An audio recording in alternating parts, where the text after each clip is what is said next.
ngi leen di jaajëfal mbokk nga xam ne yéen a ñuy teewlu ci IYAT TV dal leen ak jàmm ci xibaar ñu àddu ci lu ñeel benn déclaration boo xam ne kii di Ousmane Sonko daal dina koy posté fee ci page Facebook am ginnaaw ba nga xam ne daal dinay toog ab diir kenn daal di wu koy dégg moom nag ginnaaw ba nga xam ne daal dinay xamle ne ñii di nekkee ca France ñu leen di woowee mouvement éligible bi nga xam si ne mouvement LSI bi nga xamante ne si ne ñoom ñi nga nekkee ci France tey jii daal dinañuy def benn délégation ci wàllu politique nag lañ waxtaanee ginnaaw ba nga xam ne daal dinañuy def benn délégation daal di ñëw fa nga xam si ne moo di Dakaru daal di kii di Ousmane Sonko daal dina leen di recevoir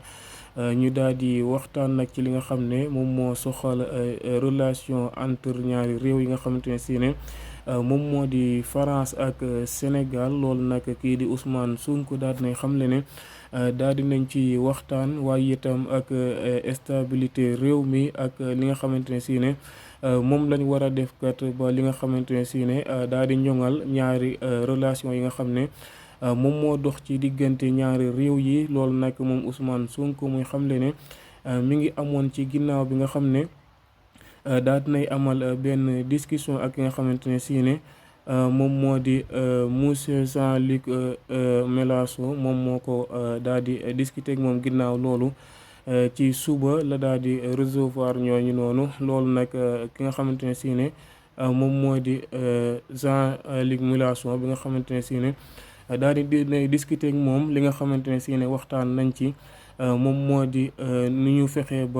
ba daal di rattaxal diggante ñaari réew yi nga xamante ne si ne moom moo ñeel France ak Sénégal waaye itam ak relation bi nga xamante ne si ne dox na ci Afrique ak Europe ñu fexe ba kat daal di jooyantewaat mbir yi waaye itam fexekat ba li nga xamante ne si ne mi ngi am ci lenn ci réew yi Afrique yi ñu fexe ba jëlee ko fi. waaye itam jële fi yenn ci problème yi nga xamante ne ñu ngi koy jàngonte ci diggante relation yi nga xam ne moom mooy am ci Afrique ak li nga xam si ne moo di Europe rawatina diggante France ak Sénégal loolu nag nekk kàddu yi ki nga xam ne moom moo di président Ousmane Sonko ginnaaw ba nga xam ne daal dinay xamlekat discussion bi nga xam ne daal dina koy amal loolu nag moom Ousmane Sonko mu daal di ci addu daal ci yëkkati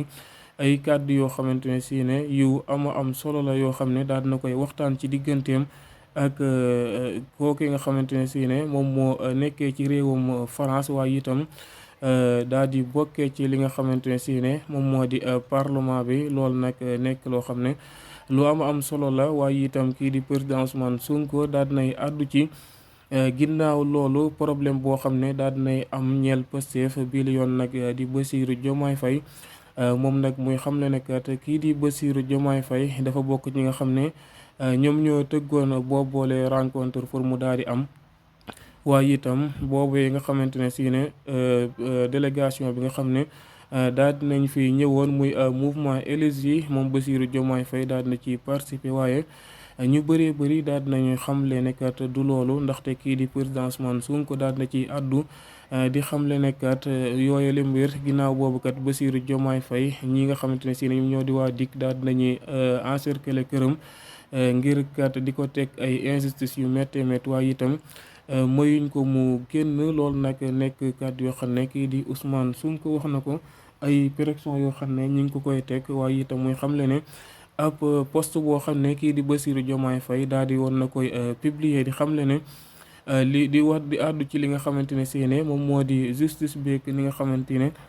noonu la tëddee di xamle ne kat ñoom seen yitte moom moo di dañuy jaamu kii di président Macky Sall maanaam da ci am ñoo xam ne dañuy jàppale président Macky Sall ci objectif bi nga xam ne bëgg na ko ci kii di président Ousmane Sonko mooy fexekat ba xañ ko li nga xamante ne si ne moom moo di candidature am loolu nag nekk loo xam ne ñu bëree bëri daal nañ koy wax waaye nag li nga xam ne moom mooy Bassirou Diomaye Faye féete gi nga xam ne daal na koy féete ci Pastef moo waral ñu teg ko pression yooyu waaye nag ginnaaw ba ñu bëree bëri ñi ngi xam ne dañ ko arrêté waaye nag kii di président Ousmane Sonko daal nañ xam ne kenn arrêté wu ko waaye ci suba ba tey ñii di waa DIC ñi ngi nekkoon ci këram daal koy encercler loolu nag nekk loo xam ne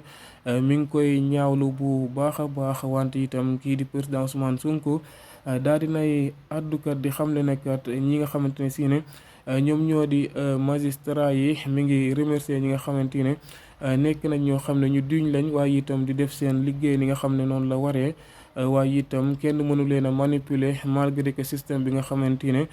mi ngi fiy dox te kii di président Macky Sall installé ko fi loolu nag nekk loo xam ne kii di président Ousmane Sonko daat na ci addu waaye itam di menacer ñi nga xam ne waaye itam di alerte ñi nga xam ne ñoo bokkee ci magistrat yi di suyee ay sale boulot yoo xam ne kii di président Macky Sall moo leen koy defloo waaye itam moom Ousmane Sonko muy xam ne bépp magistrat boo xamante ne si ne day politique moom kat danañ def ak yow faire face ak bépp moyen boo xam ne mën nañ koo xeexee boo xam ne yoon may nañ leen ko danañ ko taxaw kat jàmbaarloog ñoom ndaxte kat bépp magistrat buy politique dafa war a yor carte daal di wàcc ci terrain waaye itam warul di sol li nga xam si ne moo di mbubbu magistrat ba pare di dàq ay li nga xam si ne moom moo di ay adversaire politique ngir kat lu neex kii di président Macky Sall waaye itam moom Ousmane Sonko daal dina koy jeexalee ci ñi nga xam si ne ñoom ñoo di jeunes yi ñu daal di dem bindu ji massivement waaye itam daal di ñaax ñi nga xamante ne si ne dañoo war a bindu ji ñu daal di dem bindu ji ci liste électorale yi bu ko defee ñëpp daal di bindu ji waaye itam moom Ousmane Sonko daal di nay xamle ne ginnaaw bindu bi it ñëpp daal di wut ci li nga xamante ne moom moo di barragele yi nga xamante ne si ne ñu ngi koy jaay loolu nag liñ ci jubla moo di daal di contrecarrer barragele yi nga xamante ne si ne kii di président Macky Sall mi ngi koy jéem a sampkat ngir kat di ko xoqtalee nit ñi ak di leen ko takkal ngir kat ak dictature goo xam ne daf ko fee bëgg a samp loolooy waral nag ñu war a wut ci li nga xam ne moom moo di barragele yi nga xamante ne si ne pour démocratie Sénégal mën a ñoŋ loolu nag nekk loo xam ne kii di Ousmane Sonko daal na ci àddu wala mbokk ñu leen jox dig dajee ci yeneen xibaar leen wax nag ngeen abonné te activer cloche de notification bi pour bépp vidéo buñ dugal ngeen bokk ci ñi koy njëkk a jot